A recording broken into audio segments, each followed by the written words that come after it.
دور جدید کے نظام تعلیم میں جو بنیادی خرابیاں ہیں ان میں سے ایک تربیت کا مسئلہ ہے۔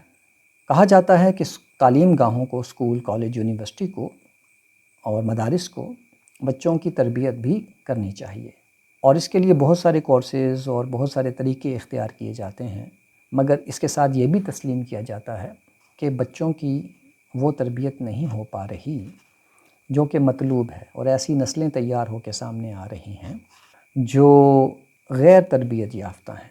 اتنا سب کچھ ہونے کے باوجود یہ سب کچھ کیوں ہے؟ تو اس کا نتیجہ پھر یہ نکلتا ہے کہ مزید تعلیم گاہوں کو، اسکول، کالج، یونیورسٹی وغیرہ کو، مدارس کو مزید تربیت کے طریقے بتائے جاتے ہیں کہ آپ اس طرح کر لیں، اس طرح کر لیں تاکہ تربیت ہو سکے، مگر تربیت نہیں ہو پا رہی ہے۔ اس کی وجہ کیا ہے؟ اس کی وجہ یہ ہے کہ تربیت دراصل عملی نوعیت کی چیز ہے جو تنوع چاہتی ہے، اس میں ورائٹی ہوتی ہے، مختلف طریقوں سے تربیت کرنی پڑتی ہے اور مختلف چیزوں میں تربیت کرنی پڑتی ہے۔ اور دوسری چیز یہ ہے کہ یہ انفرادی توجہ سے ممکن ہوتا ہے کسی کی تربیت کرنا، کیونکہ ہر بچہ مختلف انداز سے تربیت قبول کرتا ہے۔ لیکن اسکولوں میں یہ ممکن نہیں ہوتا کہ وہاں پہ محض لیکچر کے ذریعے سے یا نصاب کا حصہ بنا دینے سے، زبانی تلقین سے آپ بچے کی تربیت کر سکیں، کیونکہ تربیت تو عمل کی چیز ہے۔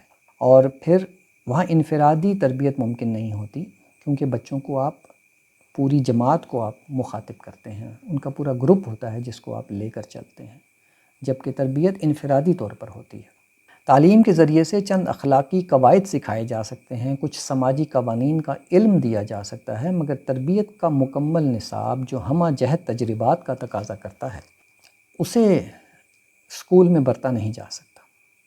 تعلیم گاہ میں جو تربیت ہوتی ہے، جس کو ہمارے ہاں تربیت سمجھا جاتا ہے، وہ دراصل دفتری آداب ہیں جو بچوں کو سکھائے جاتے ہیں، اور وہاں کی جو بول چال جس کو ہم تربیت کا حصہ سمجھتے ہیں وہ دفتری زبان ہوتی ہے جو انہیں سکھائی جاتی ہے۔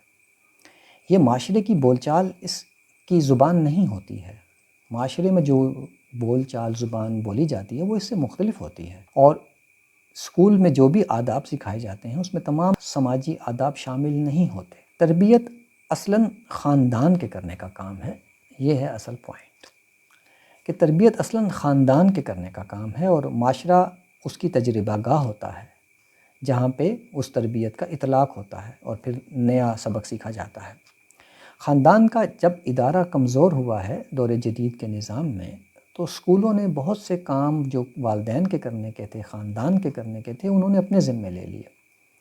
وحدانی خاندان یا سنگل فیملی سسٹم کی تشکیل ہوئی، اور ماؤں کی ملازمت نے بچوں کی نگہداشت کے مسائل پیدا کیے، تو اسکولوں نے کنڈر گارٹن اور پلے گروپ وغیرہ کے طریقے متعارف کروائے، جہاں بچے کی نگہداشت اور اس کی ابتدائی تعلیم و تربیت کے لیے جو کام والدین کو کرنا تھا اس کا بدل پیش کرنے کی انہوں نے کوشش کی۔ مشترکہ خاندان، اور دوسری طرف یہ تو سنگل فیملی یونٹ کا مسئلہ تھا، جو مشترکہ خاندان کمبائن فیملی سسٹم ہیں، وہ جب شہروں کے چھوٹے چھوٹے گھروں میں محدود ہوئے، کیونکہ شہروں میں رہائش مہنگی تھی، گاؤں میں بڑے بڑے گھر ہوا کرتے تھے، تو مشترکہ خاندان وہاں چل جاتا تھا حویلیوں میں۔ لیکن جب شہروں میں، چھوٹے چھوٹے شہروں میں، گھروں میں مشترکہ خاندان رہنے لگے، تو بچوں کی جب وہاں کثرت ہوئی تو شور و ہنگامہ پیدا ہوا، مگر تربیت کے لیے جو ماحول درکار تھا وہ نہیں ملا۔ چنانچہ نہ صرف چھوٹے بچوں کو بلکہ بڑے بچوں کی تربیت کی ذمہ داری بھی خاندان کی بجائے تعلیم گاہوں پر آ گئی کہ اب وہ تربیت کریں، خاندان تو نہیں کر پا رہا۔ یوں تعلیم گاہیں فرد کو نہیں جماعت کو مخاطب کرتی ہیں، جبکہ تربیت کے لیے انفرادی توجہ درکار ہوتی ہے۔ اسکول کی تربیت نظم و ضبط سکھانے تک محدود ہوتی ہے، تاکہ جو اسکولوں کے کام ہیں وہ ہموار طریقے سے چل سکیں، مگر ہمہ پہلو تربیت، مختلف طرح سے تربیت جو خاندان ہی کر سکتا ہے، اس کی کمی وہیں موجود رہی اور اسکول وہ کمی پوری نہیں کر سکے۔ بچوں کے پاس وہ عملی نمونے ہی نہیں تھے جو انہیں سماجی تربیت بغیر سکھائے سکھا سکتے۔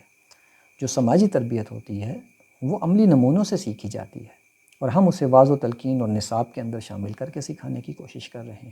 تو اس کمی کو پھر پند و نصائح اور ڈانٹ ڈپٹ اور لیکچرز کے سے دور نہیں کیا جا سکتا۔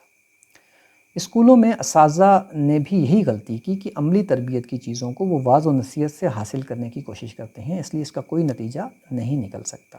پھر دوسری بات یہ ہے کہ تربیت استاد کا کام نہیں ہے۔ یہ بات آپ کو شاید عجیب لگے، لیکن ابھی میں اس کو ایکسپلین کر دیتا ہوں کہ استاد کا کام تربیت کرنا نہیں ہے، اسے تدریس کے لیے رکھا جاتا ہے۔ تدریس کی پیشہ ورانہ ذمہ داریوں میں تربیت جیسے ہمہ پہلو اور مشکل کام کی کوئی گنجائش نہیں ہوتی ہے، اور نہ اس کے لیے وقت ہوتا ہے۔ تو جو اساتذہ طلباء کی تربیت میں مصروف ہوتے ہیں، انہیں اپنی تدریسی ذمہ داریوں پر سمجھوتہ کرنا پڑتا ہے، اور اس کے نتائج بھی نکلتے ہیں کہ تعلیم و تدریس کے جو تقاضے ہیں، وہ جو رزلٹ پروڈیوس کرنا ہے، نصاب وقت پہ مکمل کرنا ہے، اس میں پھر سمجھوتے کرنے پڑ جاتے ہیں، کیونکہ استاد تو تربیت میں مصروف ہوتا ہے، وہ بھی زبانی تربیت۔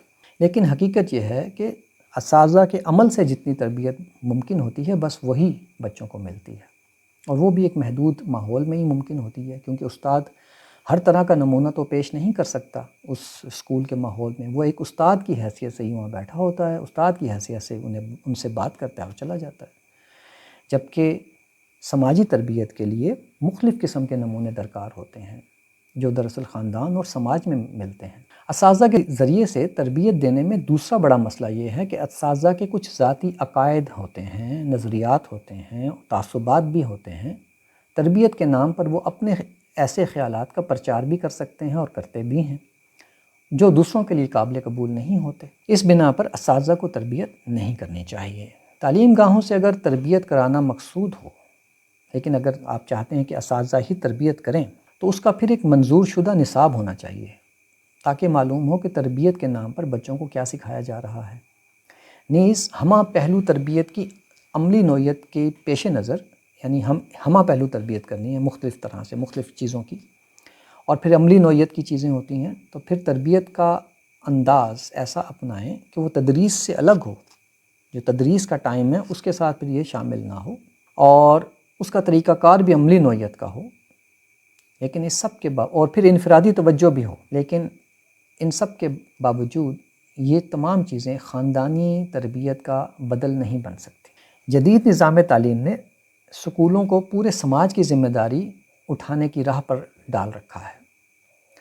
اسکولوں سے بچے کو وہ کچھ سکھانے کا مطالبہ کیا جاتا ہے جو دراصل خاندان اور سماج میں سکھایا جاتا ہے۔